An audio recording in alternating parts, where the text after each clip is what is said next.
Hi everyone, welcome to career big study circle. RRB group D exams దృష్టిలో పెట్టుకొని మన ఛానల్లో ఫిజిక్స్ కోర్స్ని లాంచ్ చేయడం జరిగింది. ఇప్పటికే యూనిట్ 1, యూనిట్ 2 కంప్లీట్ చేయడం జరిగింది. మనం యూనిట్ 3లో force and laws of motion అని థర్డ్ యూనిట్ చూసినట్లయితే, ఈ థర్డ్ యూనిట్లో ఫస్ట్ పార్ట్లో ఫోర్సెస్ కోసం ఎక్స్ప్లెయిన్ చేసుకున్నాను. సెకండ్ పార్ట్లో అగైన్ మనకి ఫోర్స్ కోసం ఇంకా ఎలాబరేట్గా ఎక్స్ప్లెయిన్ చేయడం జరిగింది. ఈరోజు మనం ఫ్రిక్షన్ ఫోర్స్ని డిస్కస్ చేద్దాం. ఈ ఫ్రిక్షన్ ఫోర్స్ని మనం బిఫోర్ క్లాస్లో contact force, non contact force, స్పర్శించే బలాలు, స్పర్శ లేని బలాల గురించి రెండు బలాల కోసం డిస్కస్ చేసుకున్నప్పుడు మనం contact force, non contact force అని ఎక్స్ప్లెయిన్ చేయడం జరిగింది. ఈ కాంటాక్ట్ ఫోర్స్ అంటే మనం రెండు ఫోర్స్ ఎగ్జాంపుల్గా చెప్పుకున్నాం. ఒకటి మస్కులర్ ఫోర్స్, అదేవిధంగా ఫ్రిక్షనల్ ఫోర్స్. దీన్ని గుర్తుపెట్టుకోవడానికి మనం ఎఫ్ఎం అనే కోడ్ పెట్టుకున్నాం. అదేవిధంగా నాన్ కాంటాక్ట్ ఫోర్స్ అంటే స్పర్శించలేని బలాలనే మనం నాన్ కాంటాక్ట్ ఫోర్స్ అన్నాం. ఈ నాన్ కాంటాక్ట్ ఫోర్స్ అనేది మనం ముఖ్యంగా మూడు అని చెప్పుకున్నాం. సింపుల్గా మెగా లేదా జమ్ అని గుర్తుపెట్టుకోమని చెప్పుకున్నాం. జి అంటే మనకి గ్రావిటేషనల్ ఫోర్స్, ఈ అంటే ఎలక్ట్రోస్టాటిక్ ఫోర్స్, ఎం అంటే మ్యాగ్నెటిక్ ఫోర్స్ అనే మూడు రకాల ఫోర్సెస్ గురించి మనం మాట్లాడుకోవడం జరిగింది. దాని కంటిన్యూషనే మనం ఫ్రిక్షన్ ఫోర్స్ కోసం క్లియర్గా ఈరోజు డిస్కస్ చేద్దాం. ఫ్రిక్షన్ అంటే తెలుగులో ఘర్షణ అని పిలవడం జరుగుతుంది. ఈ ఘర్షణ అంటే ఏంటి, ఏ అంశాలపై ఆధారపడుతుంది, అవి ఎన్ని రకాలు అనేది కూడా మనం డిస్కస్ చేద్దాం. దీనిలోనే మనకి ఒక క్వశ్చన్ అనేది రావడం జరుగుతుంది. I'm Naidu sir, general science faculty, working in various institute in Visakhapatnam. మనం ఫ్రిక్షన్ అంటే ఘర్షణ. ఫ్రిక్షన్ అంటే ఏంటమ్మా, ఫర్ ఎగ్జాంపుల్ నేను ఈ వాటర్ బాటిల్ని ఇలా పట్టుకున్నాను. ఈ వాటర్ బాటిల్కి నా హ్యాండ్కి ఫ్రిక్షన్ ఉండడం వల్లే నేను ఈ వాటర్ బాటిల్ని పట్టుకోగలిగాను. లేకపోతే ఫర్ ఎగ్జాంపుల్ నేను ఈ కప్ ఓపెన్ చేయాలన్నా కొంత ఫ్రిక్షన్ అనేది అవసరం. ఫర్ ఎగ్జాంపుల్ ఒక బాల్ని, ఒక టెన్నిస్ బాల్, మనం క్రికెట్ ఆడతాం కదా, ఒక టెన్నిస్ బాల్ని లేకపోతే ఒక ఫుట్బాల్ని నేను ఇలా త్రో చేశానమ్మా. ఇలా త్రో చేసినప్పుడు ఆ బాల్ ఏమవుతుంది, కొంత దూరం వెళ్ళి ఆగిపోతుంది. అంటే కొంత దూరం వెళ్ళి ఆ బాల్ని ఎవరైనా ఆపారు, ఎవరు ఆపలేదు, కానీ బాల్ అనేది ఆటోమేటిక్గా ఆగిపోతుంది. అంటే ఆ బాల్ మీద కొంత బలం అనేది ప్రయోగించబడింది. అది ఏ బలం? ఫర్ ఎగ్జాంపుల్ మీరు నడుస్తున్నారు అంటే, ఫ్రీగా నడుస్తున్నారు అంటే మీ కాలుకి అదేవిధంగా భూమికి మధ్యన ఒక బలం ప్రయోగించబడుతుంది. ఆ బలం ఏంటి? ఫర్ ఎగ్జాంపుల్ మీరు ఒక స్మూత్ సర్ఫేస్, ఫర్ ఎగ్జాంపుల్ అరటిపండు తొక్క మీద మీరు కాలేశారు అనుకోండి, మరి ఏమవుతారు, జారి పడతారు. ఫర్ ఎగ్జాంపుల్ మీరు smooth surface, for example tiles అవ్వచ్చు, లేకపోతే ఆయిల్ సర్ఫేస్ అవ్వచ్చు, లేకపోతే మన బాత్రూమ్కి వెళ్ళేటప్పుడు కానీ, లేకపోతే వేరియస్ స్మూత్ సర్ఫేస్ ఉన్నప్పుడు మీరు ఏమవుతారు, మీరు జారి పడతారు. అంటే అక్కడ ఏమవుతుంది, అక్కడ ఒక బలం అనేది, అంటే ఫ్రిక్షన్ అనేది తగ్గుతుంది. అంటే ఈ అన్ని కేసుల్లో మనకి ఏమని కామన్గా ఉండేది ఏంటమ్మా, ఫ్రిక్షన్. అంటే ఘర్షణ బలం అనేది ఇక్కడ ప్రయోగించబడుతుంది, లేదా ఘర్షణ బలం అనేది మీ మీద పనిచేస్తుంది. అందువల్ల మీరు ఫర్ ఎగ్జాంపుల్ బాల్ ఆగిపోయిందంటే అక్కడ మనకి ఒక ఆపోజిట్గా మనకు ఒక బలం పనిచేస్తుంది. ఆ బలమే ఘర్షణ బలం. ఫర్ ఎగ్జాంపుల్ మీరు నడుస్తున్నారు అంటే మీరు కాలుకి అదేవిధంగా భూమికి కూడా ఘర్షణ బలం ఉంది. మీరు ఫర్ ఎగ్జాంపుల్ అరటిపండు తొక్క మీద కాలేసి మీరు పడ్డారనుకోండి, అప్పుడేముంటుంది, అక్కడ ఘర్షణ బలం అనేది సరిగ్గా లేకపోవడం, స్మూతింగ్ సర్ఫేస్ వల్ల మీరేమవుతున్నారు అంటే కింద పడుతున్నారు. ఇవన్నీ కూడా మీకు ఏంటంటే ఘర్షణ బలానికి ఎగ్జాంపుల్. ఇప్పుడు ఘర్షణ బలం అంటే ఏంటి, ఫ్రిక్షనల్ ఫోర్స్ అంటే ఏంటంటే మీకు ముందు క్లాస్లో చెప్పుకున్నాం. Frictional force is a contact force అని చెప్పుకున్నాం. ఘర్షణ బలం అనేది ఏంటంటే రెండు ఉపరితలాలు కాంటాక్ట్లో, స్పర్శలో ఉన్నప్పుడు మాత్రమే ఘర్షణ బలం పుడుతుందని చెప్పుకోవడం జరిగింది. అదే ఇక్కడ ఈ ఫ్రిక్షన్ గురించి డెఫినేషన్ రాసిన చూడండమ్మా. ఫ్రిక్షనల్ ఫోర్స్ అంటే ఫ్రిక్షన్, ఘర్షణ అని చెప్తాం. ఫ్రిక్షన్ ఫ్రిక్షన్ అంటే ఘర్షణ. వెంకటేశ్వర ఘర్షణ కాదమ్మా, ఘర్షణ. ఇక్కడ ఫ్రిక్షన్ అంటే చూడండి, డెఫినేషన్ రాస్తాను. ఇక్కడ మనకి ఒక ఫైవ్ పాయింట్స్ రాస్తాను, మీకు ఈజీగా నోట్స్ రాసుకుంటే అర్థమవుతుంది. Friction is a contact force.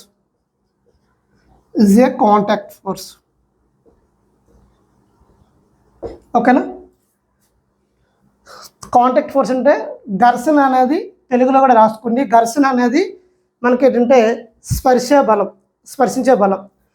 తర్వాత ఫ్రిక్షన్ ఫోర్స్ అరైజ్ డ్యూ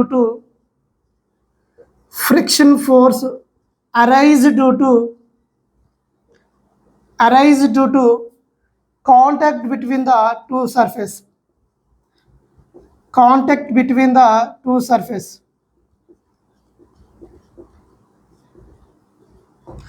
ఈ ఘర్షణ బలం ఎలా పుడుతుందంటే, రెండు ఉపరితలాలు స్పర్శలో ఉన్నప్పుడు మాత్రమే ఈ ఘర్షణ బలం అనేది పుడుతుందమ్మా. రెండు ఉపరితలాలు స్పర్శలో ఉన్నప్పుడే ఈ ఘర్షణ బలం అనేది పుడుతుంది. ఫర్ ఎగ్జాంపుల్, ఒక రెండు సర్ఫేసెస్ తీసుకున్నానమ్మా. ఏం చెప్పాను నేను, ఈ రెండు ఉపరితలాలు కాంటాక్ట్లో ఉండాలి అన్నాను. కాంటాక్ట్లో ఉండాలంటే ఫర్ ఎగ్జాంపుల్ ఇలా ఇర్రెగ్యులారిటీస్ ఉంటాయమ్మా. ఈ ఇర్రెగ్యులారిటీస్ ఈ మధ్యన ఎలా ఉంటాయమ్మా, ఫర్ ఎగ్జాంపుల్ ఇదొక ఆబ్జెక్ట్, ఈ రెండు ఆబ్జెక్ట్స్ కాంటాక్ట్లో ఉంటే నీకు ఏ బలం పుడుతుంది అన్నాను, ఘర్షణ బలం పుడుతుంది అన్నాను. ఈ రెండు ఆబ్జెక్టుల మధ్యన ఎందుకు ఈ ఘర్షణ బలం పుడుతుంది అంటే, ఈ రెండు కాంటాక్ట్లో ఉంటాయి. అంటే ఇక్కడున్న ఇర్రెగ్యులారిటీస్ ఏమవుతాయి అంటే ఇంటర్లాక్ అయిపోతాయి, ఒకటితోటి కలిసిపోతాయి. ఈ ఒకటికొకటి కలిసిపోవడం వల్ల మనకి ఏమవుతుందంటే వాటి మధ్యన ఘర్షణ బలం అనేది పుడుతుంది. ఇక్కడ మాలిక్యూల్స్ అనేవి ఇంటర్లాక్ అయిపోతాయమ్మా, అందువల్లనే మనకి ఘర్షణ బలం అనేది పుడుతుంది. సింపుల్గా చూడండి, తెలుగులో రెండు ఉపరితలాలు స్పర్శలో ఉన్నప్పుడు ఘర్షణ బలాలు అనేవి ఏర్పడతాయి. క్లియరా? Next point, friction force. ఇప్పుడు ఈ ఫ్రిక్షన్ ఫోర్స్ డైరెక్షన్ ఎలా ఉంటుందమ్మా? ఫర్ ఎగ్జాంపుల్ ఇక్కడ బాక్స్ తీసుకున్నారు. ఈ బాక్స్ని మీరు ఇటు నుండి కొంత ఫోర్స్ ఎలా అప్లై చేశారు. కొంత ఫోర్స్ ఎలా అప్లై చేస్తే ఏమవుతుంది అంటే అటు నుండి ఒక ఫోర్స్ పనిచేస్తుందమ్మా, అటు నుండి ఎలా ఫోర్స్ పనిచేస్తుంది అంటే మీ ఫోర్స్ని ఏం చేస్తుంది, మీరు ఇటు నుండి ఎలా ఫోర్స్ చేస్తే ఇటు నుండి ఎలా వస్తే బాడీకి అటు నుండి ఒక ఫోర్స్ వస్తుంది. ఆ అటు నుండి ఫోర్సే మనకి అటువైపు నుండి ఆపోజిట్లో యాక్ట్ చేసే ఫోర్సే మనకి ఏమవుతుందంటే ఫ్రిక్షనల్ ఫోర్స్ అమ్మా. అంటే మీరు చూడండి,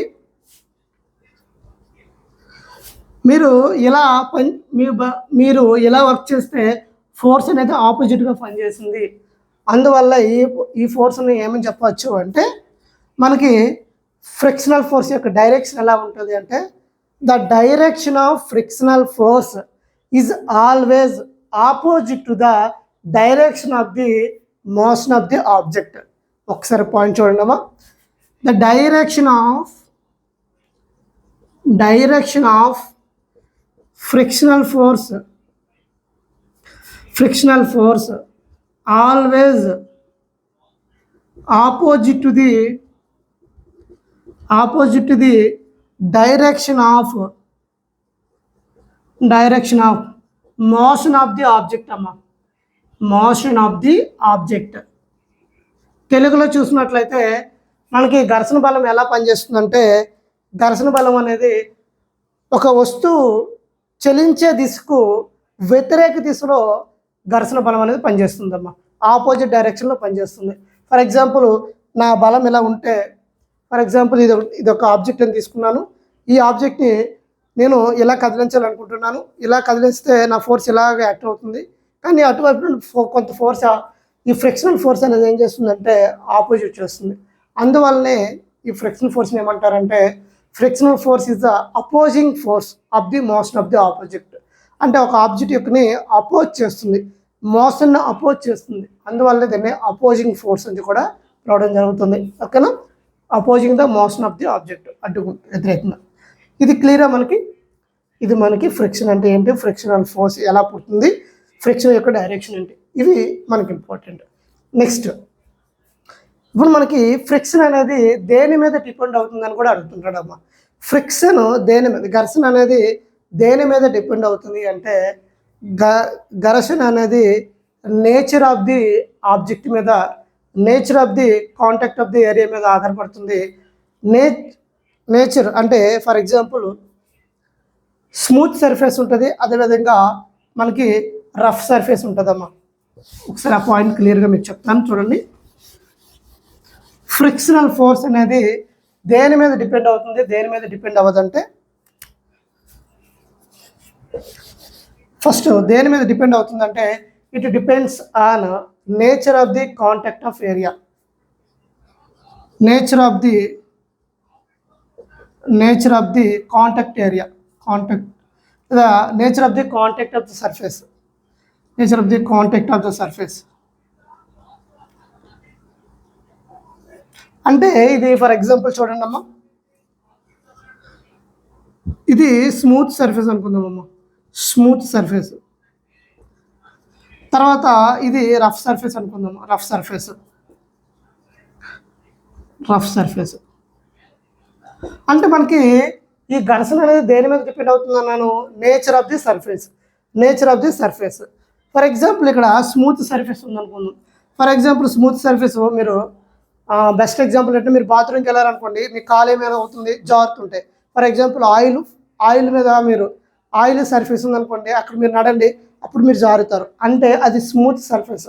ఆ స్మూత్ సర్ఫేస్లో ఏముంటాయో అంటే ఆ ఇర్రెగ్యులారిటీస్, ఆ ఇంటర్లాకింగ్ మాలిక్యూల్స్ అనేవి తక్కువ ఉంటాయమ్మా. అందువల్లే ఈ స్మూత్ సర్ఫేస్ మీద ఘర్షణ బలం అనేది తక్కువగా ఉంటుంది, అంటే ఫ్రిక్షన్ అనేది తక్కువ ఉంటుందమ్మా. ఫ్రిక్షన్ ఈజ్ లెస్ ఎక్కడ, స్మూత్ సర్ఫేస్లో. అదే ఇది స్మూత్ సర్ఫేస్ అంటే నునుపు తలము అంటారమ్మా, నునుపు తలము. అదే రఫ్ సర్ఫేస్ అంటే గరుకు తలం అమ్మ, గరుకు తలము. మీకు గరుకు తలం మీద ఫ్రిక్షన్ ఫోర్స్ ఎక్కువ ఉంటుందా, అదే నునుపు తలం మీద ఘర్షణ బలం ఎక్కువ ఉంటుందా, గరుకు తలం మీద ఘర్షణ బలం ఎక్కువ ఉంటుందా? మనకి గరుకు తలం మీదనే ఘర్షణ బలం ఎక్కువ ఉంటుంది. ఎందుకంటే ఇక్కడ ఇంటర్లాకింగ్ మాలిక్యూల్స్ అనేవి ఎక్కువ ఉంటాయి కాబట్టి ఇక్కడ నీకు ఏమవుతుందంటే గరుకుగా ఉండడం వల్ల సర్ఫేస్ అనేది మీరు ఫ్రీగా నడగలుగుతారు. ఇది డైలీ లైఫ్లో కూడా మీరు చూస్తారు. మీరు నడిచేటప్పుడు గరుకు తలం ఉందనుకో మీరు ఫ్రీగా నడవగలుగుతారు. అదే నునుపు తలం ఉందనుకోండి మీరు ఎట్లంటే ఫ్రీగా నడవలేరు, అక్కడ ఫ్రిక్షన్ అనేది తక్కువ ఉంటుంది. ఇది does not depend upon the area of contact. Area of contact ఎంత ఉపరితలము అనేది ఉపరితలం మీద ఆధారపడదు అమ్మా. అది ఏ ఉపరితలము, గరుకు తలమా లేకపోతే నునుపు తలమా అనే మీద ఆధారపడుతుంది, కానీ ఇది ఏరియా ఆఫ్ కాంటాక్ట్ మీద ఆధారపడదు. క్లియరా? ఏరియా ఆఫ్ కాంటాక్ట్ మీద మనకి ఈ ఘర్షణ బలం అనేది ఆధారపడదు. అది ఏ తలము, గరుకు తలమా నునుపు తలమా, అది తలము అంటే నేచర్ ఆఫ్ ద సర్ఫేస్ మీద ఆధారపడుతుంది, కానీ ఏరియా ఆఫ్ కాంటాక్ట్ మీద అనేది ఆధారపడదు. నెక్స్ట్ మనకి ఘర్షణ బలం అనేది చూసినట్లయితే ఎన్ని రకాలు అంటే ఈ ఘర్షణ బలము మనకి 4 రకాలుగా చెప్పుకోవచ్చు అమ్మ. ఈ ఘర్షణ బలాన్ని ఎన్ని రకాలుగా చెప్పుకోవచ్చు అంటే 4 రకాలు. దాన్నే టైప్స్ ఆఫ్ ఫ్రిక్షన్ అని చెప్తారు. టైప్స్ ఆఫ్ ఫ్రిక్షన్ ఎన్ని రకాలు అంటే మనకి first one static friction.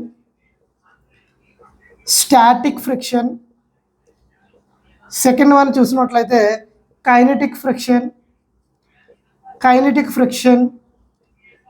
Third one చూసినట్లయితే రోలింగ్ ఫ్రిక్షన్.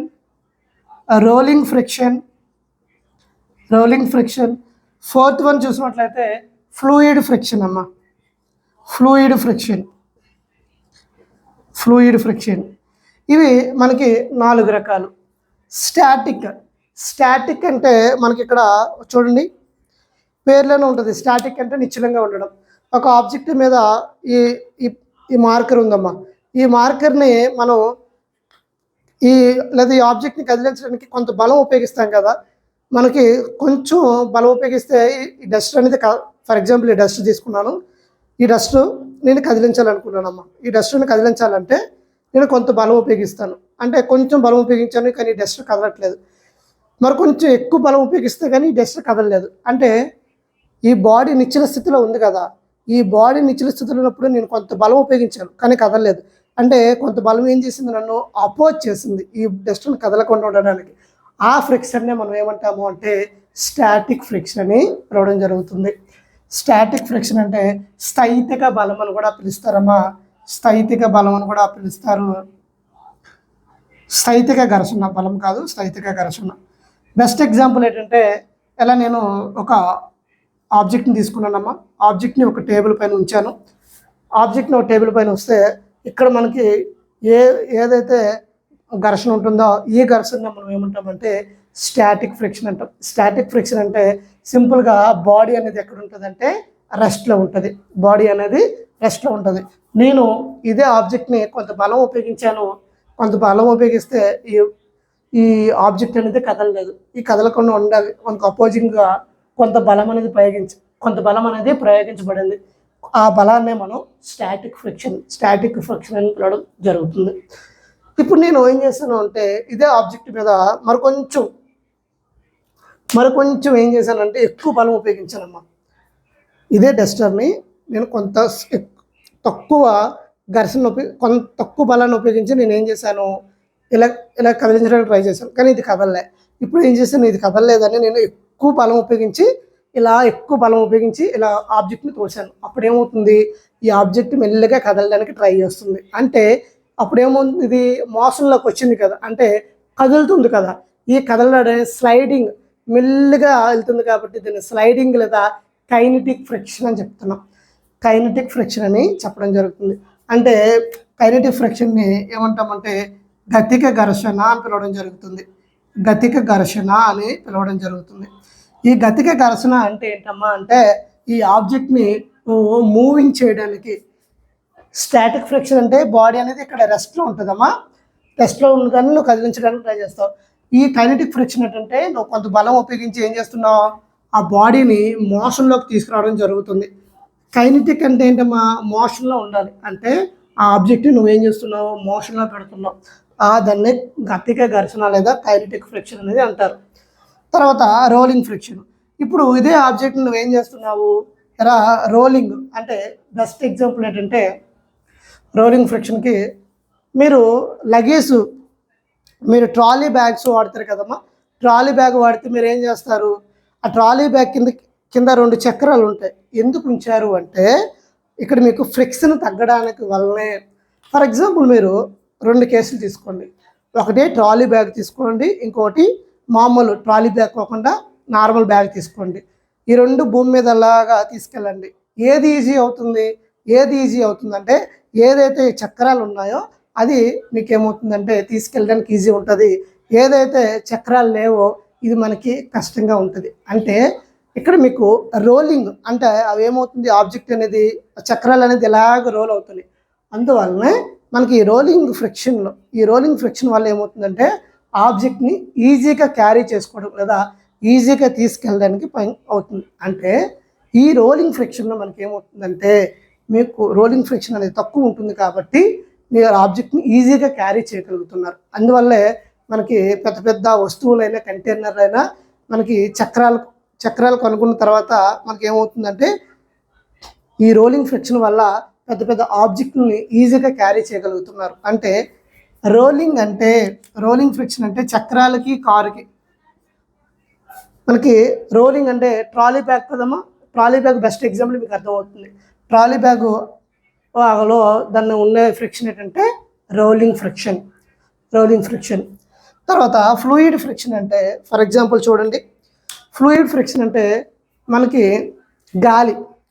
ఫ్లూయిడ్ అంటే ఏంటమ్మా, ఫ్లూయిడ్ అంటే లిక్విడ్ గ్యాసెస్లో మనకి ఉండే ఫ్రిక్షన్ మనం ఏమని పిలుస్తామంటే ఫ్లూయిడ్ ఫ్రిక్షన్ అంటాం. ఫర్ ఎగ్జాంపుల్ చేపలు ఉన్నాయమ్మా. చేపలు ఆ వాటర్ ప్రవాహాన్ని తట్టుకొని మరి ముందుకెళ్ళాలంటే మనకి ఏముండాలి, వాటికి మించి వాటర్ ఫ్లోకి మించి ఎక్కువగా ఏముండాలి, బలం అవసరం అవుతుంది. ఓకేనా. కానీ చేపలు ఈజీగా ఆ వాటర్లో మనకి ఈదగలుగుతున్నాయంటే వాటికి ఉన్న ఆకారం బట్టి మనకి ఏమవుతున్నాయంటే ఆ ఫ్రిక్షన్ని తగ్గించుకొని ఈజీగా మూవ్ అవుతున్నాయి. అంటే ఫ్లూయిడ్ ఫ్రిక్షన్ అంటే ప్రవాహ ఘర్షణ అని పిలవడం జరుగుతుంది. ప్రవాహ ఘర్షణ అంటారు. క్లియరా? మనకి టైప్స్ ఆఫ్ ఘర్షణ. అయితే ఇందులో దేనికి ఎక్కువగా ఉంటుంది అంటే ఈ ఫ్రిక్షన్ అనేది మనకి స్టాటిక్ ఫ్రిక్షన్కి ఎక్కువ ఉంటుంది. అదేవిధంగా కైనెటిక్ ఫ్రిక్షన్ తర్వాత రోలింగ్ ఫ్రిక్షన్ అంటే చూడండి సింపుల్గా దీన్ని ఈ ఆర్డర్ అడుగుతాడమ్మా.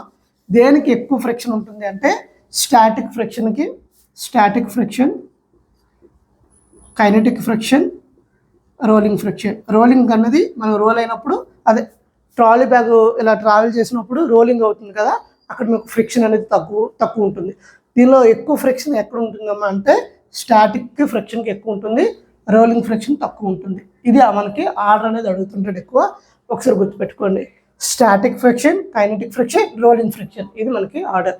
ఎక్కడ ఎక్కువ ఫ్రిక్షన్ ఉంటుందంటే స్థైతిక ఘర్షణలో మనకి ఎక్కువ ఘర్షణ బలం అనేది ఉంటుంది. అయితే మనకి ఈ ఘర్షణ బలం వల్ల ఉపయోగాలు ఉన్నాయా లేకపోతే నష్టాలు ఉన్నాయా అంటే మనకి ఈ ఘర్షణ బలం వల్ల ఉపయోగాలు ఉన్నాయి, అదేవిధంగా మనకి నష్టాలు కూడా ఉన్నాయమ్మా. అందువల్లనే ఈ ఘర్షణ బలాన్ని, ఈ ఫ్రిక్షన్ ఏమంటారంటే ఈ నెసెసరీ ఎవిల్ అని పిలవడం జరుగుతుంది. ఈ ఘర్షణని ఏమంటారంటే ఈ నెసెసరీ ఎవిల్ అని చెప్పడం జరుగుతుంది. అయితే దీని యొక్క అడ్వాంటేజెస్ చూసినట్లయితే ఘర్షణ బలం యొక్క అడ్వాంటేజెస్ మనకి, ఫర్ ఎగ్జాంపుల్ మీరు నడవగలుగుతున్నారు అంటే భూమికి మీ కాలుకి మధ్యన ఉన్న ఏమవుతుందంటే ఫ్రిక్షన్ ఉండడం వల్ల మీరు నడవగలుగుతున్నారు. ఫర్ ఎగ్జాంపుల్ ఈ వాటర్ లేకపోతే ఈ మార్కర్ని పట్టుకున్నారు అంటే ఏమవుతుంది, ఈ చేతిలో ఇక్కడ మనకి ఫ్రిక్షన్ పనిచేయడం వల్లే మీరు దీన్ని పట్టుకోగలుగుతున్నారు. ఫర్ ఎగ్జాంపుల్ మోస్ట్ ఇంపార్టెంట్, మీరు ట్రాఫిక్లో వెళ్ళేటప్పుడు బైక్తో వెళ్తున్నారు కదా, బైక్తో వెళ్ళినప్పుడు మీరు యాక్సిడెంట్లు నివారించాలంటే ఏమో ఖచ్చితంగా మనకి బ్రేకులు అయితే ఉండాలి. ఎందుకు అంటే ఎవరైనా అడ్డంగా వచ్చారంటే ఖచ్చితంగా ఆపాలి కదా. అంటే అక్కడ మనకి ఏమవుతుంది, బ్రేకులు వేస్తున్నాం అంటే అక్కడ కూడా ఏముంటుందంటే ఫ్రిక్షన్ అనేది ఉంటుంది. అంటే ఈ ఫ్రిక్షన్ వల్ల డైలీ లైఫ్లో, నిజ జీవితంలో చాలా ఎక్కువగా ఉపయోగాలు ఉన్నాయి కాబట్టి, అదేవిధంగా కొంచెం కూడా నష్టాలు కూడా ఉన్నాయి. అందువల్ల దీన్ని ఫ్రిక్షన్ని నెసెసరీ ఎవెల్ అని అంటారు. అయితే ఈ ఫ్రిక్షన్ని తగ్గించాలంటే ఏం చేయాలి? తగ్గించాలి అంటే ఏంటంటే ఫస్ట్ వన్ ఏంటంటే పాలిషింగ్ చేయొచ్చమ్మా. రెడ్యూసింగ్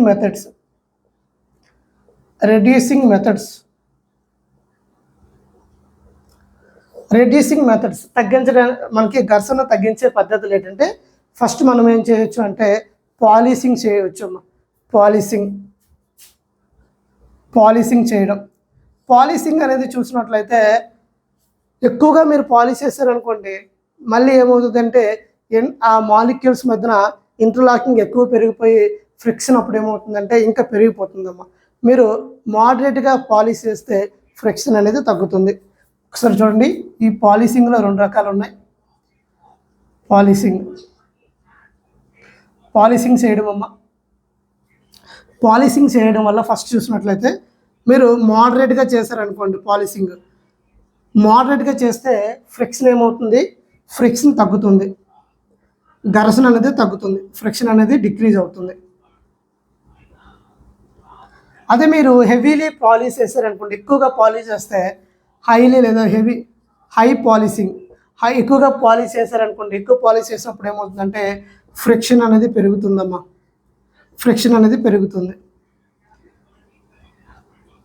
ఇది మనకి పాలిషింగ్ మెథడ్. రెండోది ఏంటంటే లూబ్రికెంట్స్ వాడడం అమ్మా. లూబ్రికెంట్స్ అంటే దీన్ని ఏమంటారు అంటే కందనాలు అంటారమ్మా. కందనాలు అంటే లూబ్రికెంట్స్ అంటే ఫర్ ఎగ్జాంపుల్ గ్రీజు, ఆయిల్ ఇలా ఎక్కువ వాడతారు. గ్రీజు, ఆయిల్ను వాడి ఏం చేయొచ్చు అంటే మనకి ఫ్రిక్షన్ని తగ్గించవచ్చు. ఫర్ ఎగ్జాంపుల్ మనం పురాతన కాలంలో లేకపోతే మన ఓల్డ్ పేరెంట్స్ టైంలో మనకి నాటుబళ్ళు అనే వాడేవాళ్ళు. నాటుబళ్ళు అంటే పెద్ద చక్రాలు ఉండి దాన్ని ఎద్దులు వాడికి తీసుకెళ్తాయి. ఆ చక్రాల మధ్యన మనకి నలుపు కలర్లో ఉంటుంది గ్రీజు లాంటిది. దాన్ని ఏమంటారంటే కందనాలు అంటారమ్మా, లూబ్రికెంట్స్ అంటారు.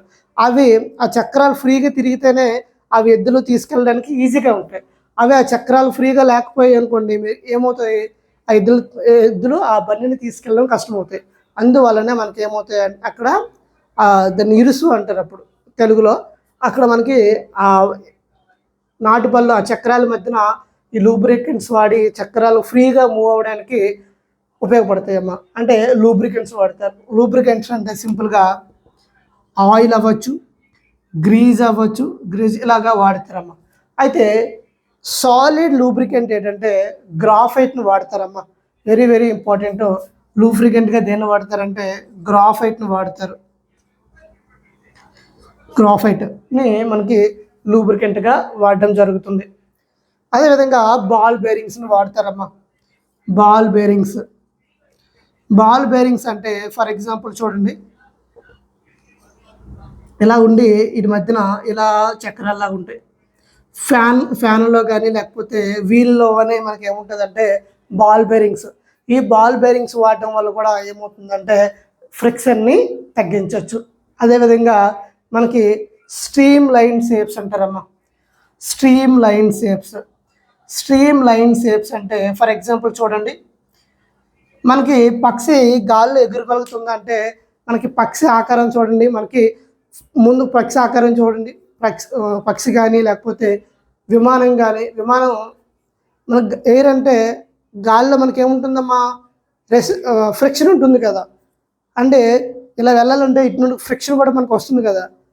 అందువల్లనే మనకి ఏరోప్లేన్లే కానీ లేకపోతే ట్రైన్స్ని కానీ లేకపోతే పక్షి షేప్లో ఇవి ఉంటాయి. ఎందుకంటే ఫ్రిక్షన్ని తగ్గించడానికి. ఎస్పెషల్లీ ఫ్లూయిడ్ ఫ్రిక్షన్ తగ్గించడానికి ఏం వాడతారంటే స్ట్రీమ్ లైన్ షేప్లు వాడతారు. ఫర్ ఎగ్జాంపుల్ బెస్ట్ ఎగ్జాంపుల్ ఏంటంటే మనకి విమానాలు పక్షి షేప్లో ఉండడానికి కారణం ఏంటంటే ఫ్రిక్షన్ తగ్గించుకోవడానికి. అదేవిధంగా రీసెంట్గా వచ్చిన వందే భారత్ అవ్వచ్చు లేకపోతే బుల్లెట్ ట్రైన్లు అవ్వచ్చు, ఏ ట్రైన్లో మనకి చూసినట్లయితే ఏ షేప్లో ఉంటాయంటే మనకి డిఫరెంట్ షేప్లో ఎస్పెషల్లీ మనకి ఈ ఫ్రిక్షన్ తగ్గించడానికి ఆ ముందు ఫ్రంట్ చూడండి, ఇంజిన్ ఫ్రంట్ మనకి డిఫరెంట్ షేప్లో ఉంటుంది. ఆ షేప్లో ఉండడానికి కారణం ఏంటంటే ఫ్రిక్షన్ తగ్గించడానికి కోసమే ఈ స్ట్రీమ్ లైన్ షేప్ని వాడడం జరుగుతుంది. First one polishing method, second one lubricant, third one ball bearings, fourth one stream line shape. ఈ విధంగా డిఫరెంట్ మెథడ్స్ని వాడి ఫ్రిక్షన్ని తగ్గించవచ్చు. ఎగ్జామ్లో ఎక్కువగా ఇవి అడుగుతుంటాడు. ఇవేంటివి? Reducing method. ఫర్ ఎగ్జాంపుల్ మనకి ఇంక్రీజ్ చేయాలంటే ఏం చేస్తారు సార్? ఫర్ ఎగ్జాంపుల్ మనకు చూడండి, మీరు రన్నింగ్ చేశారనుకోండి, రన్నింగ్ చేస్తూ ఏమవుతాయమ్మా, రన్నింగ్ చేస్తూ మీ షూ అరిగిపోతుంది. అప్పుడు మీరు రన్నింగ్ చేసినప్పుడు ఏమవుతుంది, భూమికి అదేవిధంగా వాటికి చెప్పులకి మధ్యన ఘర్షణ బలం అనేది తగ్గిపోయి మీరు పడిపోవడం జరుగుతుంది. అవి అలా పడిపోకుండా ఉండాలంటే మీకు కొత్త షూస్కి కింద గరుకుగా మనకి కన్నాలు ఇన్ ద సెన్స్ లోతుగా మనకి ఏమంటారంటే లోతుగా బడుపులుగా ఉంటాయి కదా. ఎందుకు అంటే అవి భూమికి మీకు ఫ్రిక్షన్ పెంచడానికి కోసం అవి షూకి కింద పెట్టడం జరుగుతుందమ్మా. ఫర్ ఎగ్జాంపుల్ మీరు టైర్ని చూసుకోండి. ఫర్ ఎగ్జాంపుల్ కార్ టైర్ అవ్వచ్చు, సైకిల్ టైర్ అవ్వచ్చు, లేకపోతే మోటార్ బైక్ టైర్, మనకి స్కూటీ లేకపోతే బైక్ యొక్క టైర్లు అవ్వచ్చు. అవి ఏమవుతాయమ్మా, తిరిగి అరిగిపోయినప్పుడు మీరు ఏమవుతుంది, రోడ్డుకి అదేవిధంగా టైర్కి ఫ్రిక్షన్ తగ్గిపోయి మీకు బైక్ అనేది స్కిడ్ అయిపోతుంది, బైక్ పడిపోవడం కూడా జరుగుతుంది. ఇప్పుడు ఇలాంటి టైంలో మీరు ఏం చేస్తారంటే కొత్త టైర్ వేస్తే కొత్త టైర్ మీద మీరు ఇలా గరుకుగా చూడొచ్చు. ఎందుకు అంటే ఆ గరుకుగా ఉంటుంది అంటే గరుకుగా ఉండడం వల్ల ఫ్రిక్షన్ అనేది రోడ్డుకి దానికి బాగా ఉండడం వల్ల మీరు ఫ్రీగా ట్రావెల్ అవ్వడం జరుగుతుంది. ఈ విధంగా మీకు ఏమవుతుందంటే ఫ్రిక్షన్ యొక్క అడ్వాంటేజెస్ కూడా ఉంటుంది. అదేవిధంగా డిసడ్వాంటేజ్ అంటే మీకు మిషన్లో ఏమవుతుందంటే ఈ ఫ్రిక్షన్ అనేది ఎక్కువ అయింది అనుకోండి, ఫ్రిక్షన్ ఎక్కువ అవడం వల్ల ఏమవుతుందంటే ఆ హీట్ అనేది ఎక్కువ ప్రొడ్యూస్ అవుతుంది. ఫ్రిక్షన్ పెరిగింది అనుకోండి, హీట్ అనేది పెరిగిపోతుంది. అందువల్ల friction directly proportional to temperature అని కూడా చెప్తారు. ఫ్రిక్షన్ పెరిగింది అనుకోండి, మీకు హీట్ అనేది పెరిగిపోతుంది. హీట్ పెరిగిపోయింది అనుకోండి ఏమవుతుంది, మిషన్ అనేది డ్యామేజ్ అవుతుంది. మిషన్ డ్యామేజ్ అవుతుందంటే మీకు నష్టం కలుగుతుంది. కాబట్టి మీరు ఏం చేస్తారో దాన్ని తగ్గించడానికి ట్రై చేస్తారు. ఈ విధంగా మనకి ఘర్షణ అనేది చూసినట్లయితే మన నిజ జీవితంలో ఉపయోగాలు ఉన్నాయి, అదేవిధంగా నష్టాలు కూడా ఉన్నాయి. మనకి అవి ఎలా యూజ్ చేయాలి, దాని యొక్క మెథడ్స్ అనేది ఇప్పుడు మనం డిస్కస్ చేసుకున్నాం. ఇక్కడితో మనకి ఈ ఘర్షణ అనే టాపిక్ అనేది కంప్లీట్ అవ్వడం జరిగింది. దీని నుండి మనకి ఎస్పెషల్లీ క్వశ్చన్స్ అనేవి అడుగుతున్నాడు, చూసుకోండి. ఈ ఎక్స్ప్లెనేషన్ మీకు నచ్చినట్లయితే లైక్ చేయండి, షేర్ చేయండి, సబ్స్క్రైబ్ చేసుకోండి. Thank you all. జై హింద్.